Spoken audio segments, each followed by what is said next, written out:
Consent. This tiny little word is the social glue that binds together liberal democracy. Without a notion of consent, liberal democracy would collapse because consent allows the justifiable transfer of power or trust from one person to another, which in turn enables many of the actions that we take for granted in liberal democracy. Our ideas of freedom, justice, and integrity depends on the notion of consent because they enable the individual to engage in actions that makes them vulnerable, unsafe, and unguarded because they trust their integrity, they trust their life to somebody else. This may be information, sex, surgery, borrowing a car, or perhaps just coaching your child's football team. Consent is also at the heart of marketing ethics. And in this video, I will discuss 3 contemporary challenges. I've just come across Manufacturing Consent, The Political Economy of the Mass Media by Edward S. Herman and Noam Chomsky. The book really should have been on my radar. It was written back in 1988, but it still feels very fresh and important. The key message is that mass media and advertising plays a key role in sustaining capitalism in the sense that it continuously convinces individual citizens about the importance of consumerism, and in that sense internalizes the importance of or the values of consumerism, which are necessary for the sustained existence of capitalism. Herman and Chomsky seeks to reveal the hidden structures in society that influences consumers to voluntarily accept a social system which they argue is not in their own best interest. That is what they mean by manufactured consent. Critical marketers should take the original philosophical idea of manufactured consent seriously and investigate how it manifests itself in contemporary consumer society.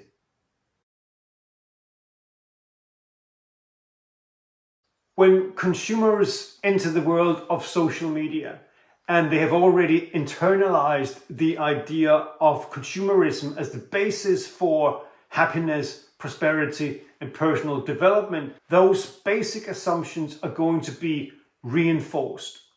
This happens to all citizens regardless of which filter bubbles they live in, because consumerism is a meta value which is embedded in the algorithms across all types of social media. At this deep level, social media algorithms will expose citizens to values of consumerism, and thereby they will reinforce and compound consumerism, and thereby continuously manufacture consent to the consumerist lifestyle. Critical social marketers wishing to understand and reveal the impact of business on society, they really need to take this concept of manufactured consent seriously and investigate social media as an engine for manufactured consent in society. At a much more practical level, we all encounter the problem of manufactured consent on a daily basis when we are browsing the web. We are only too familiar with pop-up windows announcing, "By continuing to browse this website, you agree to the use of cookies."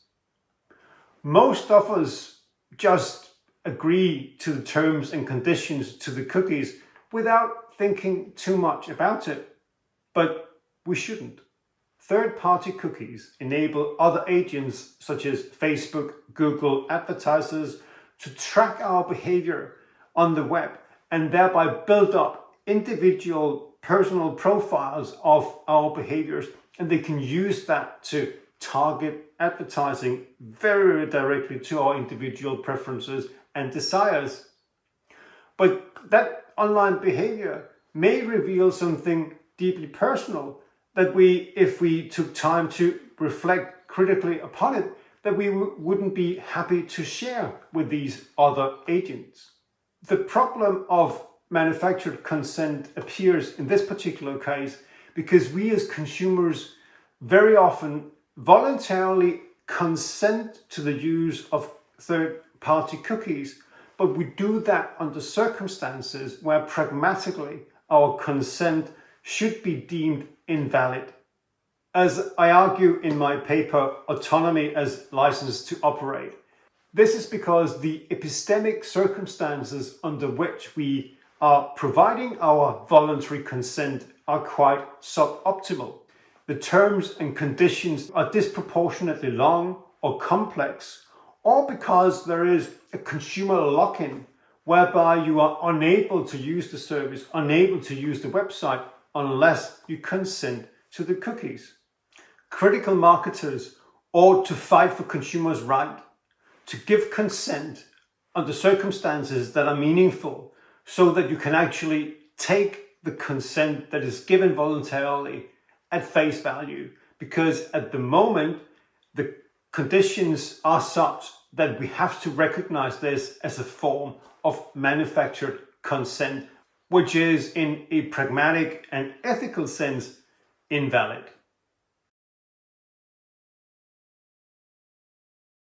I've recently read Amir Srinivasan's book, The Right to Sex, which is a feminist critique of the role of sex and sexuality in contemporary society. It's a fascinating read and has changed my view on the role of consent in contemporary society. Srinivasan's critique is surprisingly central to marketing campaigns, in particular social marketing campaigns about gender-based violence. Although the book doesn't use the notion of manufactured consent that we know from Chomsky, it does operate with notions of consent that are very, very close to that original philosophical critique. And the core of her argument is that sometimes even explicit consent to engage in sexual activity cannot be taken at face value. This is because women, she argues, will have internalized dysfunctional ideas and values about sexual interaction between men and women from public discourse. When they then give consent, they do give that consent against the background of those dysfunctional stereotypes. And thereby, she argues, we cannot necessarily take explicit consent at face value. A recent campaign by University of Stirling and Glasgow Caledonian University seeks to educate students and staff on campus about gender-based violence and about the notion and importance of consent in terms of sexual activity. And indeed, one of the core messages is that consent is necessary for all types of sexual activity. Whilst Srinivasan certainly does not dismiss the importance of consent, she critiques the notion of consent in contemporary society.